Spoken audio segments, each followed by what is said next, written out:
Hey all, welcome back. I know I haven't uploaded a video in quite some time, but I was able to get my hands on the new Avid S1 that was just released, so we're going to talk about it and compare it to the Artist Mix. To go along with the S1, Avid made a ton of changes to the Pro Tools Control app, which is now simply called Avid Control. I won't cover Avid Control in this video, but I highly recommend that you update Pro Tools Control to this new version. Well, the S1's here, I had a chance to take a look at it and play with it, so let's check this thing out. The Artist Mix has been around for quite some time and was due for a major revamp, and the S1 delivers just that. It has an updated hardware and button layout and incorporates an iPad or tablet for metering and other types of control, making mixing a lot easier. The S1 has a similar look to its larger brother, the S3, but it is an update to the Artist Mix series to bring it more in line with the S3 and the dock. Let's take a look at some of the physical differences between the Artist Mix and the S1.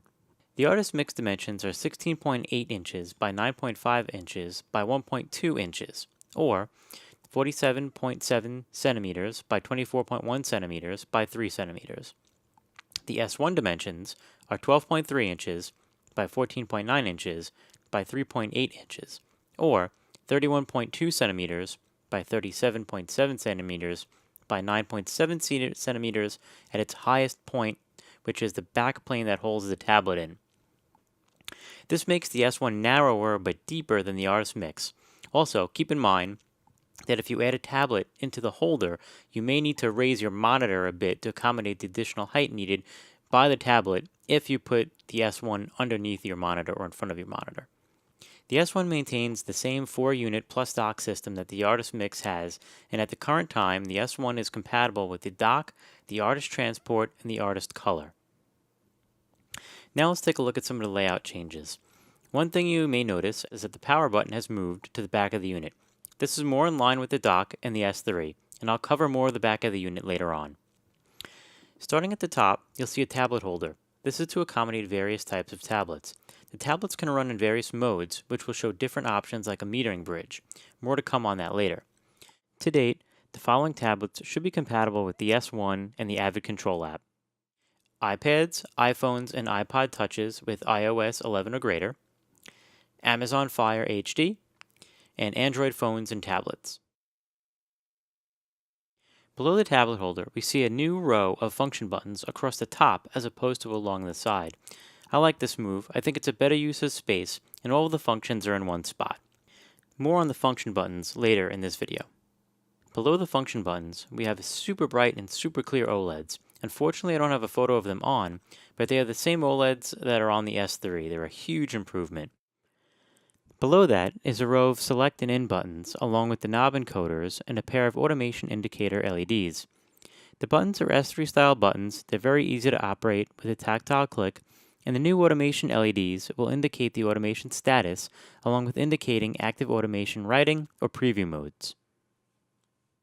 Below that, we have the solo and mute buttons. This is a change from the Artist Mix. The Artist Mix had solo and on buttons, which was a bit confusing. The buttons on the S1 are exact same buttons that are on the S3. They're easy to operate with a tactile click, and again, a huge improvement. Below that are the newly placed select and record buttons, which have been moved up from the middle of the fader throw. They too are the S3 style buttons, which are easy to press with a tactile click. An additional pair of automation indicator LEDs can also be found here as well. Below the faders, we have 8 new buttons.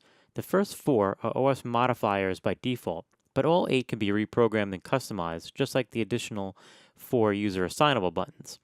These buttons will also display the track color for each track in Pro Tools, which is a nice touch. A closer look at these buttons will be later on in this video. Missing from the S1 are the transport buttons on the shift layer, but honestly, how often are you reaching for the start-stop playback on an Artist Mix? And if you really wanted to, you could assign the transport functions to the user assignable buttons. Also missing is the workstation/application button and the shift button on the right-hand side. Again, personally not missing either of those.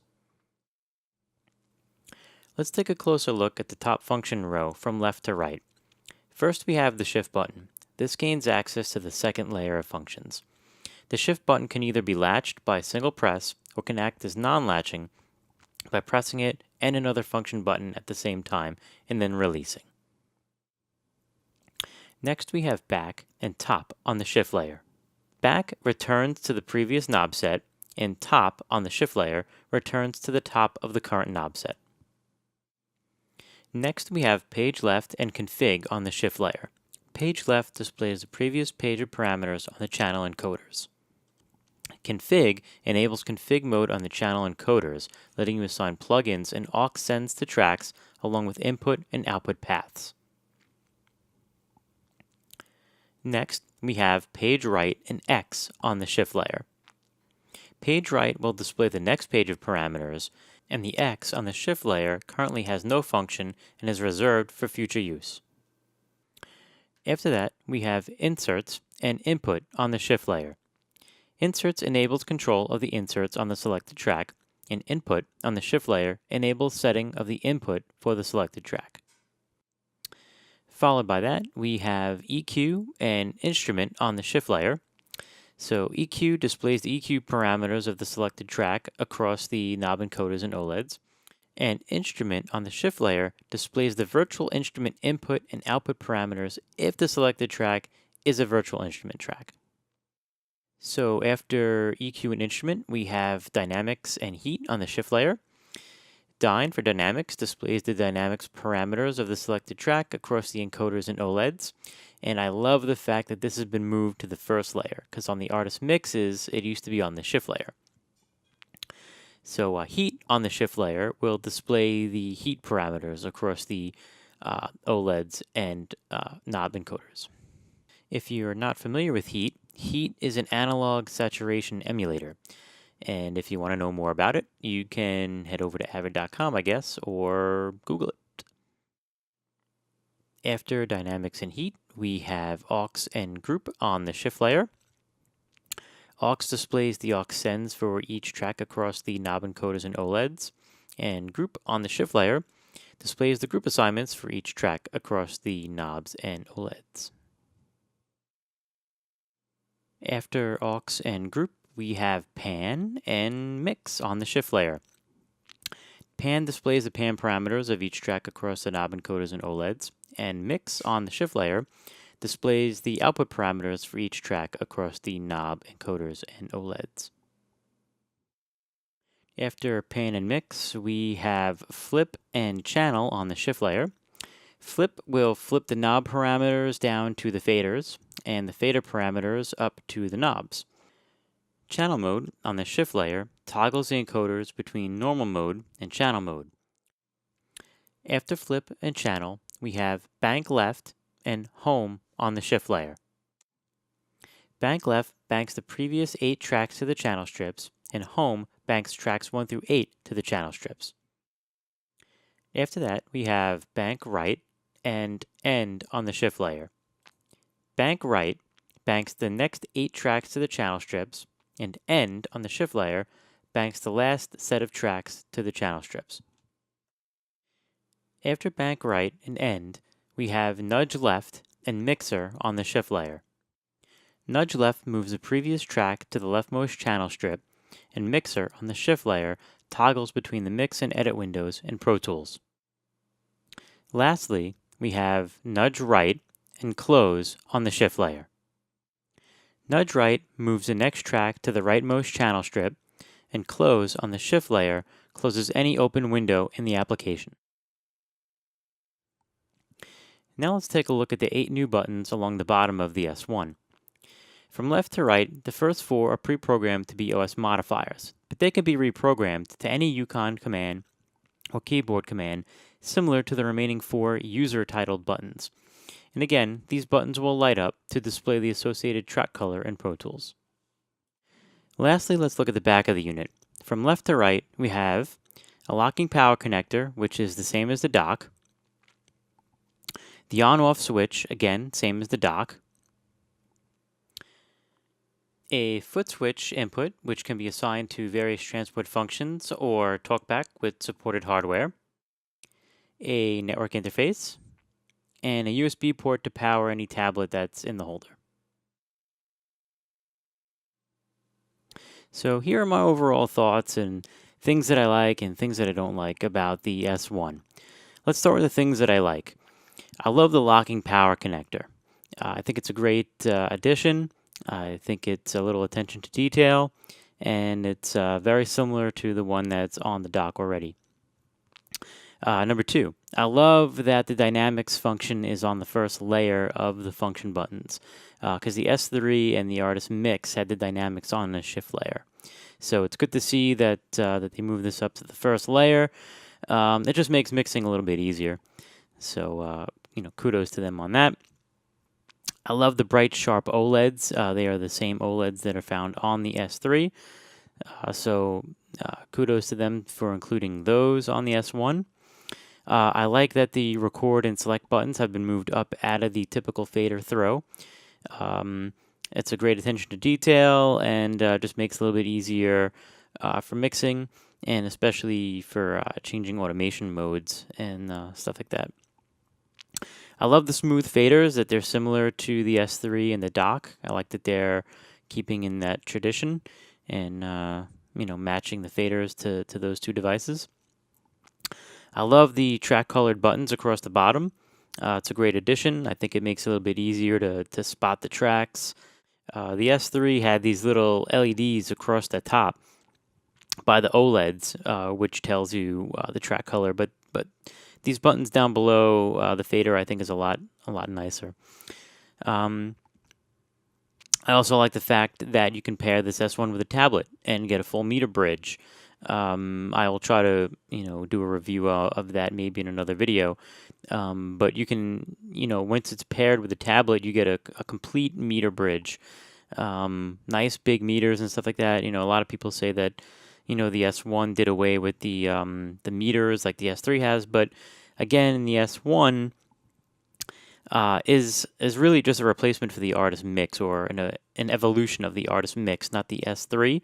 So I could definitely see how the meters would not be included, or the S3 style meters would not be included. But the meter bridge is far more superior anyway, because let's face it, Avid can keep updating the app, and you just keep getting a better meter bridge. Plus, it can show more information. It could show panning. It could show EQ dynamics. It could show a whole lot of other things too. So I think doing away with the hardware meter, or not including the hardware meter and just including the meter bridge on the tablet, was the best way to go. And I also love these two user assignable buttons at the bottom too. The Artist Mix didn't have any user assignable buttons. I think it was definitely, I think you definitely missed user assignable buttons on the Artist Mix, but the S1 fixes that problem. So I think that's a great addition as well. Now let's talk about some of the things that I don't like, and these are just kind of nitpicks. Number one, if there is a way, I haven't been able to find it, but I don't like that you can't bank the S1 and the dock together, or you can't use the dock to bank the S1. I think that would be a great addition, and I think it would just make the two, or however many S1s you have, I think it would just make them act as one contiguous surface. The select LED on the S1 is a orange as opposed to green on the dock. If the S1 is supposed to be an extension of the dock, the colors of the buttons should match. I did actually talk to Avid about it, and they said the official Yukon color should actually be that orange. So maybe the dock didn't follow the right color coding. But either way, I think the color coding should match from both surfaces. I like the and also the bank and nudge colors on the dock are green, and the bank and nudge colors on the S1 are blue. Again, they should be the same color. This way the functions follow the same color scheme from one device to the other. The S1 solo LED is not exactly the same yellow as on the dock, but again, that's just a nitpick. The surface texture on the S1, to me, feels a little bit, for the lack of better words, a little gritty compared to the dock. And again, this is just a nitpick. When they're sitting on the desk next to each other, you can hardly tell that they're even slightly different textures. But again, it's just a nitpick. So in conclusion, I think the S1 is a huge step forward from the Artist series. I think Avid hit the nail right on the head with this one. If you're looking for a quality control surface that integrates with Pro Tools and other DAWs, I would highly recommend the S1. I would encourage you to download the newest Yukon software and update to the newest Pro Tools Control app, which is now called Avid Control. There have been major updates to this app, and I can't possibly cover all that in this video, so definitely upgrade to Avid Control and check it out for yourself. And as always, thanks for watching, and don't forget to give the video a thumbs up if it helped you, and hit subscribe if you want to get notified for future videos. So, thanks a lot.